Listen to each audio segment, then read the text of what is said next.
नमस्कार। जब हम भारतीय संविधान का पहला पन्ना खोलते हैं ना, तो एक बहुत ही बुनियादी सवाल सामने आता है। आखिर ये भारत है क्या?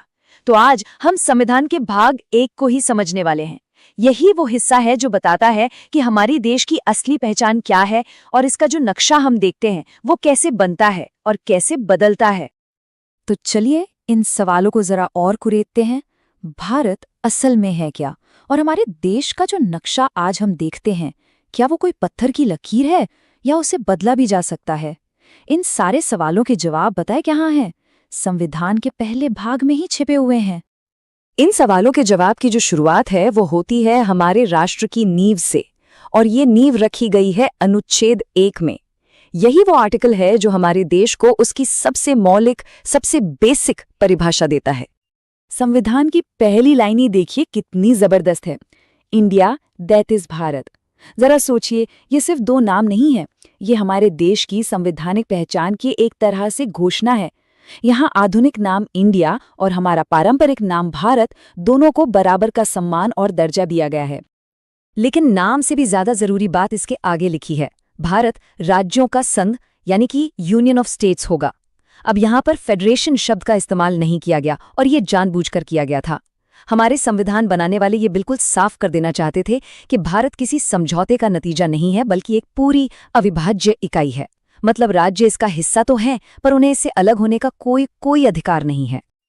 और इसी एक सोच को ये एक लाइन ना कमाल के ढंग से समझाती है।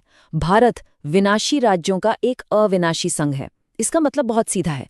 राज्यों की सीमाएं बदल सकती हैं, उनके नाम बदले जा सकते हैं, अरे भाई नए राज्य भी बनाए जा सकते हैं, लेकिन भारत एक राष्ट्र के तौर पर कभी टूट नहीं सकता। वो अविनाशी है, इनडिस्ट्रक्टिबल है। ठीक है, तो हमने ये तो समझ लिया कि भारत टूट नहीं सकता, पर सवाल ये है कि क्या इसका नक्शा बाहर की तरफ बढ़ सकता है?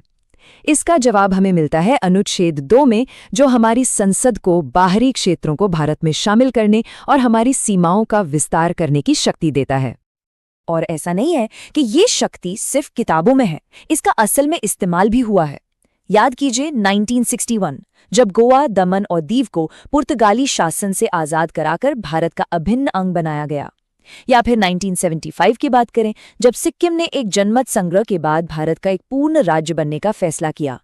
ये दोनों ही अनुच्छेद 2 की शक्ति के सबसे बड़े और साफ उदाहरण हैं। तो ये तो हुई बाहर से नए इलाकों को जोड़ने की बात, लेकिन देश के अंदर का नक्शा बदलने का क्या? ये शक्ति मिलती है अनुच्छेद 3 से, और ये हमारी संसद को देश की आंतरिक राजनीतिक सीमाओं को फिर से खींचने की एक असाधारण, एक बहुत बड़ी शक्ति देता है। तो संसद आखिर कर क्या सकती है? जरा सोच कर देखिए। संसद चाहे तो एक नया राज्य बना सकती है, किसी भी राज्य का एरिया बड़ा या छोटा कर सकती है, उसकी बाउंड्रीज को बदल सकती है, और यहाँ तक कि किसी राज्य का नाम भी बदल सकती है। पर यह होता कैसे है? प्रक्रिया काफी सीधी है। संसद में एक बिल पेश होता है, राष्ट्रपति उस बिल पर संबंधित राज्य, मतलब जिस राज्य पर असर पड़ रहा है, उससे राय मांगते हैं। लेकिन यहाँ एक बहुत बड़ा ट्विस्ट है। राज्य की राय सिर्फ एक सलाह होती है, उसे मानना या ना मानना ये पूरी तरह से राष्ट्रपति और संसद पर निर्भर करता है। और आखिर में संसद में सिर्फ एक साधारण बहुमत से बिल पास हो जाता है और देश का नक्शा बदल जाता है। तो हमने प्रक्रिया समझ ली। अब ये देखते हैं कि ये तकनीकी रूप से कितना आसान है और असल में कब कब हुआ है। ये हमें ले जाता है अनुच्छेद 4 और भारत के कुछ बड़े राज्य पुनर्गठनों की कहानी पर। और यहीं पर अनुच्छेद 4 एक बहुत ही जरूरी बात बताता है, वो ये कि देश का नक्शा बदलने के लिए किसी बड़े संवैधानिक संशोधन की, मतलब कॉन्स्टिट्यूशनल अमेंडमेंट की जरूरत नहीं है। ये काम एक साधारण विधायी प्रक्रिया से हो सकता है, जिसके लिए सिर्फ सिंपल मेजॉरिटी यानी आधे से एक ज्यादा सांसदों की सहमति ही काफी है। और इस शक्ति का इस्तेमाल भारत के इतिहास में बार बार हुआ है। जरा देखिए भारत का नक्शा कैसे बदला है।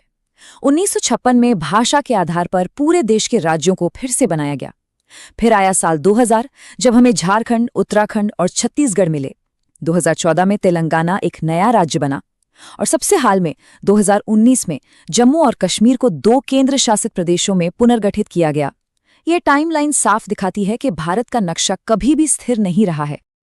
तो इन सब आर्टिकल्स और प्रक्रियाओं का असली मतलब क्या है? संविधान के इस पहले भाग से हमें क्या सीखना चाहिए? चलिए अब इसकी जो सबसे मुख्य बातें हैं उन पर आते हैं। तो जो सबसे जरूरी बातें याद रखने वाली हैं वो ये हैं। पहली, भारत राज्यों का एक संघ है, कोई ढीला ढाला समझौता नहीं। दूसरी, किसी भी राज्य को देश से अलग होने का कोई अधिकार नहीं है। और तीसरी, भारत के राजनीतिक नक्शे को बदलने की जो अंतिम शक्ति है वो सिर्फ और सिर्फ हमारी संसद के पास है। और सच कहूं तो यही लचीलापन हमारे लोकतंत्र की एक बहुत बड़ी ताकत रहा है, जिसने देश को समय और जरूरतों के हिसाब से बदलने में मदद की है। और आखिर में एक वाक्य है जो भाग 1 के पूरे सार को, उसकी आत्मा को समेट लेता है। भारत सिर्फ राज्यों का एक संग्रह नहीं है, बल्कि एक मजबूत और अविभाज्य देश है।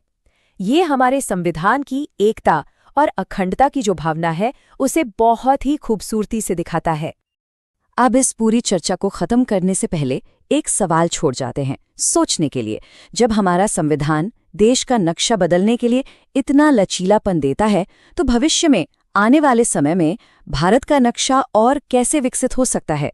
ये एक ऐसा सवाल है जो हमें हमारे देश के लगातार बदलते स्वरूप के बारे में सोचने पर मजबूर करता है।